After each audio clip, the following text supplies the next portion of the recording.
Oh my God. I'm still shaking from the reveals that happened at San Diego Comic Con Hall H Marvel panel. Now, obviously, in the last year, Marvel didn't go to San Diego Comic Con, and the reason was D23. But this year they did. We got a lot of new stuff, specifically some new footage from Captain America Brave New World, where it is finally revealed that Thunderbolt Ross actually becomes Red Hulk during one of his presidential speeches, and that the story is going to revolve around the quest for adamantium. And I guess the adamantium is coming from the new Tiamat Island. If you remember, Eternals is the partially birthed celestial. Giancarlo Esposito is not George Washington Bridge, as we were guessing. He's actually the head of the Serpent Society. I forget his name. Anthony Mackie made fun of Tom Holland. Have a movie. And I said, well, you're not 5'11". See what I'm talking about? I got a movie, but he ain't gonna be 5'11", no. Other than that, we got a Thunderbolts reveal, and it is the main idea is every single member of the Thunderbolts gets a job assigned to them individually, and then they converge on a point, and it's a setup, and then we have the reveal for Sentry. So that's one thing. Now, until that point, Hall H panel was looking quite lackluster, and then they brought in the Fantastic Four, which they showed a little. They have not started shooting it yet, so they couldn't show any clips, but they show a little concept of it.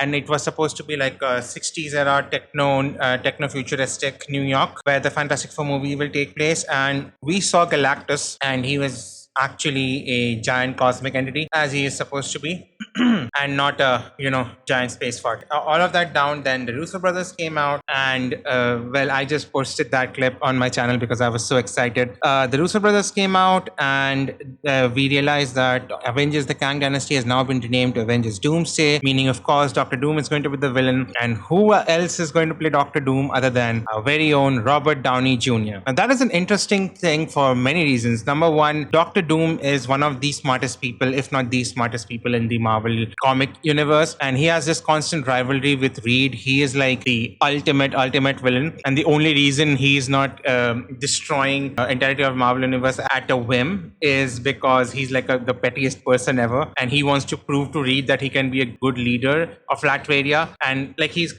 actually pretty much content with being just a world leader. So essentially, Dr. Doom is someone who takes technology and merges it with magic. He's one of the greatest sorcerers as well.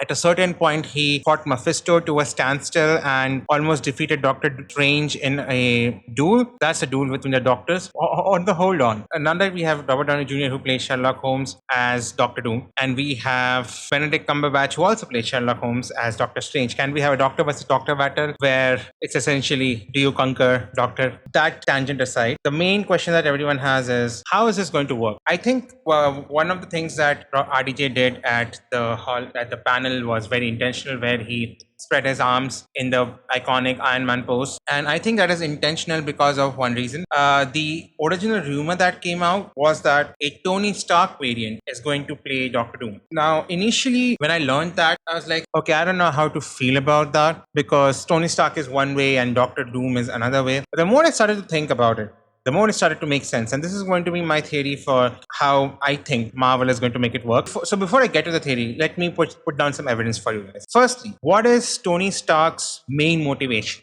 Next time aliens roll up to the club, and they will, they couldn't get past the bouncer. I see a suit of armor around the world. I saw this coming a few years back. And I believe I remember telling Tony, alive and otherwise, that what we needed was a suit of armor around the world. Remember that? Whether it impacted our precious freedoms or not. That's what we needed. Well, that didn't work out, did it? I said we'd lose. You said, we'll do that together too. And guess what, Cap? We lost.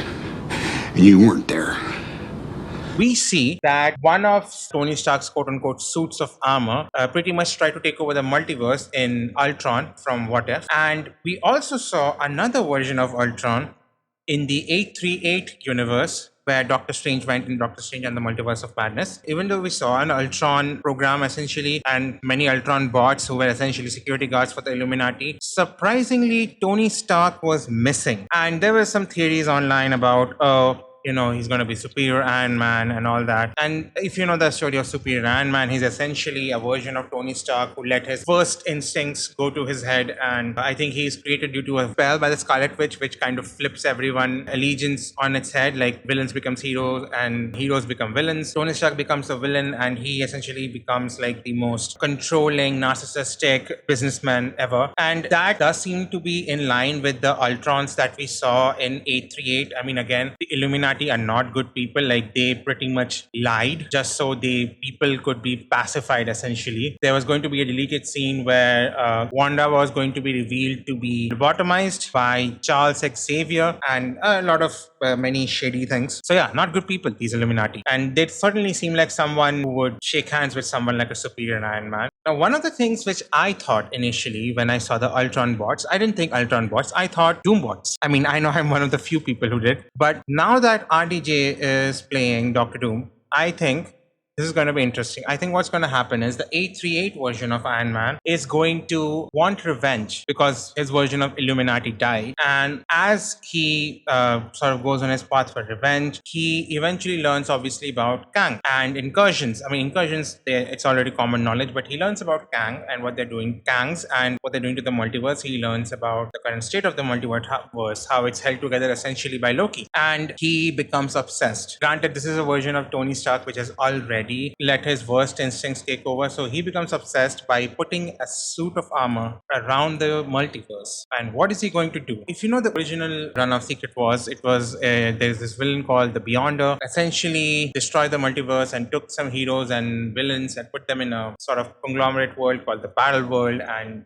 let them fight each other. But in the new version of Secret Wars, that is Jonathan Hickman Secret Wars, there are multiple people called the Beyonders. They are like a race of people. And there's this guy called the Molecule Man who's essentially a nexus being in every single multiverse. Like he's the same across all of the universes. If you know what nexus beings are, well, they're essentially anchor beings which have been introduced in Deadpool and Wolverine. What that is, I won't spoil it because the movie is still fresh. They essentially wanted to detonate Molecule Man and destroy all the universes and kind of meld them together, making a sort of battle world-like situation. Now, Doctor Doom learns about this and he's not chuffed about it. So what he does, he makes a religion around it who are focused on defeating, finding and killing Molecule Men. But what that ends up doing is it ends up destabilizing the multiverse and it starts causing a slow death. The Beyonders essentially wanted a quick death, but this starts becoming a slow death. So then what he does, he brings all the versions of Molecule Man and he kind of detonates them at the same time. And he takes the remnants of the multiverse and puts them together in a place called Battle World. Now, I, along with many other, believe that Battle World is essentially going to be the Void. I mean, look at it. It's essentially Battle World. At this point, I mean, Deadpool and Wolverine was pretty much a Battle World movie. Let's be honest about it. So once Tony Stark gets obsessed, right, he is going to try to do the same thing. He's going to take all the anchor beings and he's going to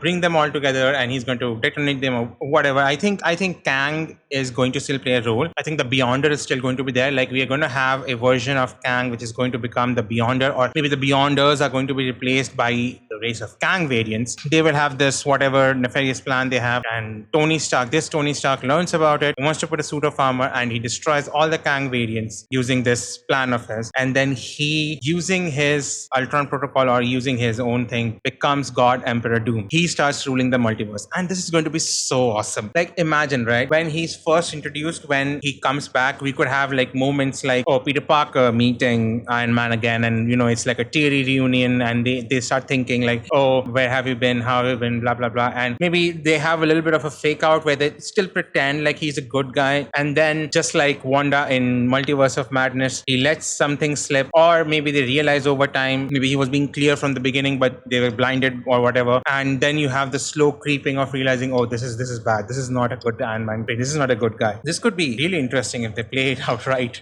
So yeah, that's all I wanted to talk about. This was a different type of video from me. Like I generally do gameplay content and reaction content, but this whole thing was so awesome that I wanted to give my 2 cents on it. Like almost every single breakdown channel is having the time of their life breaking breaking it down. So every Marvel YouTuber has job security for the next 7 years, essentially. RDJ is back, and they're going to make him do it till he's 90. So if you like this video, please give it a like, share this with your friends, leave a comment down below with the thoughts, all that wonderful stuff. If you want to know more about me, links to my socials will be down in the description, along with a link to my website, www.nightwalker.com. Generally, these kinds of theorizing and review content, I post it over there because it's kind of too much work putting it together and recording. I'm not that speaking takes a lot of energy for me because I'm a college student, right? I'm a PhD and it takes a lot of energy for me. Anyways, check that out if you want to see more stuff like this. And I'm the author to a novel called Dreams of Perfection and a book called Sword and Flame. They are both dark fantasy and science fiction novels. They are both available in ebook and paperback formats. You can find the links to buy them in the description. And if this kind of content is your thing, I don't know if I'll be making more this kind of videos. I want to kind of stick to gameplay and reactions because they're